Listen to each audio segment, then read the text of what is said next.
Alright, let's talk about the new Kagurabachi chapter. So, it starts off with a flashback, which takes place 4 days before the auction. Chihiro is getting exhausted because of N10 being in subspace. The fact that he's been doing this since his fight with Kyoto up until the auction is impressive. It's even more surprising he was able to fight to protect Mr. Inazuma in the last chapter. He's really got stamina to spare. Moving ahead, Chihiro asks Hakuri about how the Sasanami's clan's leader gets passed down. That way he'll have some sort of idea how to get into the storehouse. Hakuri says that they perform a ceremony underground in their family cemetery. And damn, these guys waste no time. Imagine being the leader 1 second and into the casket the next. What a lovely family. Anyways, Hakuri doesn't know what type of ceremony it is, so Chihiro speculates that Kyoma doesn't automatically pass on his leadership when he dies. So he might have been telling the truth about the storehouse ceasing to exist if he's dead. That's when Chihiro also brings up a door he saw. Shiba asks if it's up for auction, but Chihiro isn't so sure. He says that items are usually encased and that the door isn't. What's weirder is that he's noticed that people get in and out of the storehouse, but by teleporting. So nobody uses the door. Chihiro wonders if it's some sort of emergency exit. That's when he once again calls Hakuri to ask him something. And it's so funny how Hakuri is just having fun in the back, but Chihiro just keeps calling him by. It's pretty funny. But yeah, Chihiro asks him about the door, but he doesn't know anything. He does recognize a crest in it though. That's when we flash forward to the present day, and Kyoto says that Chihiro's figured it out. That's when we see the door beneath the auction.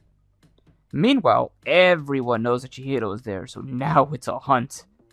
And the rest of the gang are in the car, likely on their way to help. And before I continue, I just gotta say that I love how, like, all of them, aside from Chihiro, are grouped together in the car. I mean, to me, it just seems like they're growing to become like a family, the series started off with just Chihiro, and of course, Shiba and him working together. But we've slowly progressed to having even more characters go into Chihiro's life. And, I've said it before, and I'm gonna keep saying it. Chihiro did lose his father, but of course he's starting to gain a new family, and I think that's pretty sweet. But let's move ahead because, of course, things are getting crazy in the auction. So, we then see Chihiro take on some bodyguards in the dark with some amazing paneling and some art to boot.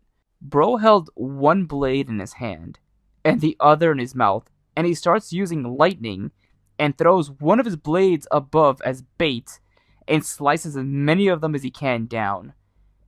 That's when the light reappears, and boom! Hiyuki is back for that rematch. And that's how the chapter ends. We're already at an explosive start of the auction. I gotta admit, I did not expect to see Hiyuki again so soon, but I am hyped for the rematch though. I mean, admittedly, I do feel like Chihiro will try to avoid this fight, but that's gonna be difficult considering his situation, so I wanna believe we're gonna see the fight here and now. And, oh man, I'm excited to see how it goes. I've really grown to like Hiyuki, and I think the same goes for the fandom. So I cannot wait for the next chapter. I'm also really curious to see what Shiba and the gang are exactly going to do when they arrive there. I mean, don't get me wrong, I do love that they're all together, but of course, I feel like only Shiba is necessary. I feel like it's kind of crazy how he has like 2 kids in there, and of course, Hinoo. So he's kind of putting them in danger. I mean, I guess they're all used to it. Plus, Shiba has the whole phone thing where he can teleport to Hinoo whenever he wants. But it is kind of funny how he's bringing these 2 kids, this one girl, into like an all-out brawl going out at an auction. It's just really crazy to think about. I'm not gonna complain though. We're getting more Char and Shiba, so it's a win in my book. So now I want to hear what you guys think. Comment below what you thought about the chapter, and of course, Hiyuki's return. I'll try to respond to everyone once I see them. And that'll do it for me for now. Here's looking forward to seeing what happens next. Peace out, everyone.